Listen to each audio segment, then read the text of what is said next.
Every sci-fi blockbuster has that one incredible stealth fighter that seems too good to be true. Well, in the real world, the YF-23 Black Widow 2 was exactly that. Imagine a plane so advanced that it felt like it flew straight out of a futuristic movie set. But the YF-23 slipped into the shadows, leaving many wondering about its true potential. So, what made it so special? Buckle up as we uncover the secrets and untold stories of the YF-23. To understand the story of the YF-23, we need to travel back to the 1980s. During this time, the Cold War was at its peak, and the United States was in a relentless race to maintain air superiority over its adversaries. The U.S. Air Force recognized the need for a new generation of fighter jets that could dominate the skies with unmatched stealth, speed, and agility. This led to the inception of the Advanced Tactical Fighter Program. The ATF program aimed to develop a new fighter aircraft that would replace the aging fleet of F-15 Eagles and F-16 Fighting Falcons. The requirements were ambitious. The aircraft needed to be virtually invisible to enemy radar, achieve supercruise, and possess unparalleled maneuverability. Two aerospace giants stepped up to the challenge: Northrop with their YF-23 Black Widow 2 and Lockheed with their YF-22, which would later become the F-22 Raptor. These two contenders were poised to showcase their cutting-edge designs and technologies in a head-to-head competition. Northrop's YF-23 was a marvel of engineering. It featured a sleek, diamond-shaped wing design and a blended body that minimized radar cross-section. The aircraft was powered by advanced engines that allowed it to reach incredible speeds while maintaining stealth. The YF-23 also boasted innovative materials and construction techniques that reduced its weight and enhanced its performance. On the other hand, Lockheed's YF-22 had its own unique design features, including thrust vectoring nozzles for enhanced maneuverability and a more traditional tail configuration. The stage was set for an epic battle of technology and innovation. As the ATF program progressed, both companies worked tirelessly to meet the stringent requirements set by the Air Force. They conducted extensive research, wind tunnel tests, and simulations to refine their designs. Prototypes were built, and rigorous testing began to evaluate their performance in various scenarios. The YF-23 and YF-22 represented the pinnacle of aerospace technology in the late 20th century. The competition between Northrop and Lockheed was fierce, and the stakes were incredibly high. The outcome of this contest would shape the future of air combat for decades to come. But what happened next? How did the YF-23 perform in the trials, and why was it ultimately not chosen by the U.S. Air Force? The YF-23 was designed with a clear focus on stealth and high-speed performance. Its unique diamond-shaped wing configuration was not just for show. This design, combined with its blended body, was aimed at minimizing radar cross-section and effectively reducing its radar signature, making it less detectable to enemy radar systems compared to its competitors. One of the YF-23's most notable features was its use of advanced composite materials. These materials were selected for their lightweight and radar-absorbing properties, which played a critical role in its stealth capabilities.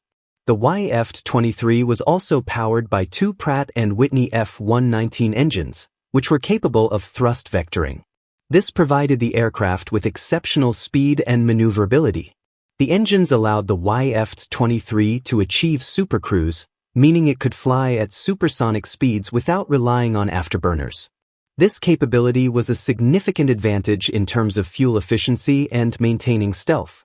In terms of performance, the YF-23 was designed to reach speeds of around Mach 2.2. Its aerodynamic design, coupled with advanced avionics, provided pilots with superior situational awareness and stability at high speeds.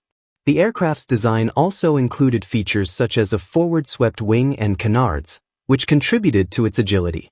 Despite its impressive capabilities, the YF-23 faced stiff competition.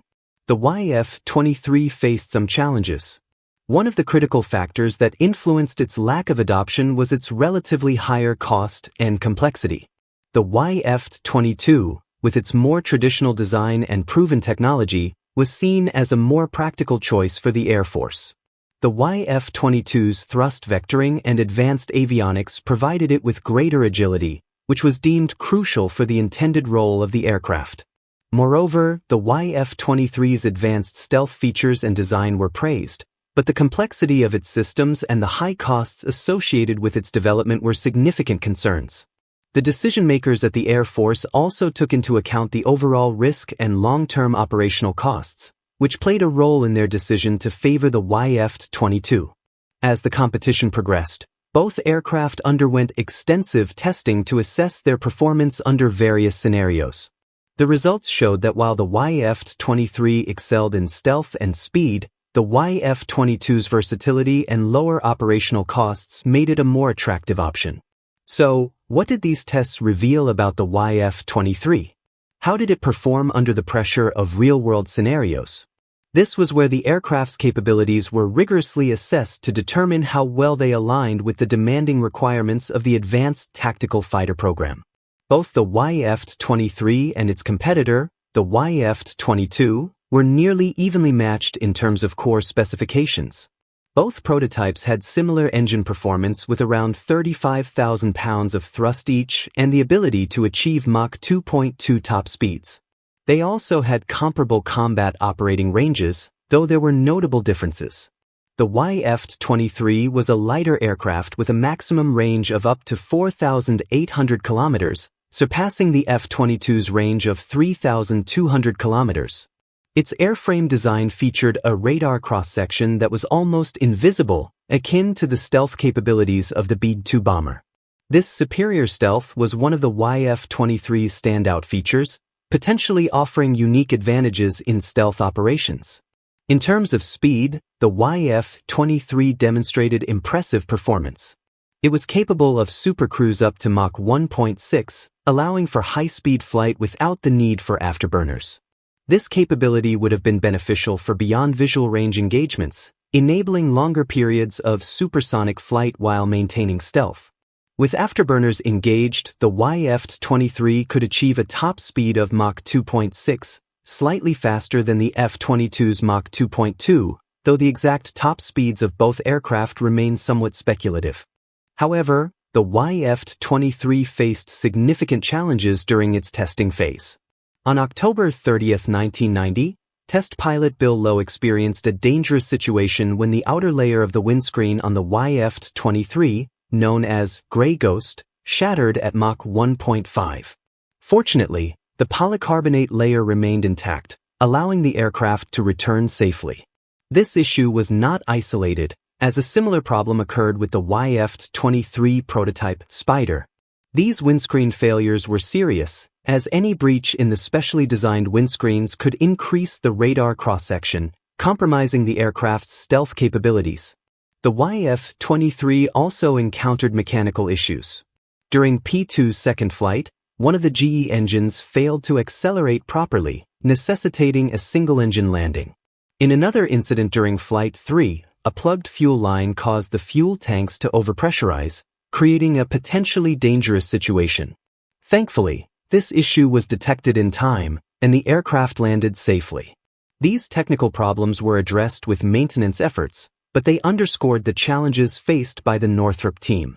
Despite these setbacks, the YF-23's performance in certain areas remained impressive. Test pilot Paul Metz, who flew both the YF-23 and the F-22, found the YF-23 particularly capable in high angle of attack situations, operating at trimmed angles of attack up to 60 degrees. Metz noted that the YF-23 could potentially outperform the F-22 in certain high AOA scenarios. However, the F-22's thrust vectoring provided it with an edge in agility, which was crucial for air combat. The testing process included a rare joint flight of the YF-23 and YF-22 on November 29, 1990, piloted by Metz and Sandberg over the Mojave Desert.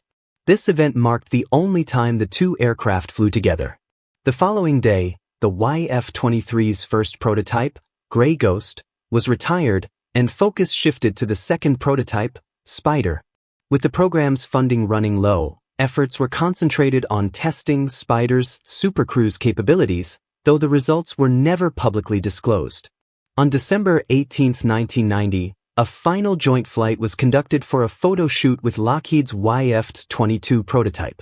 This brief 15-minute event marked the last time the two aircraft were seen together in flight.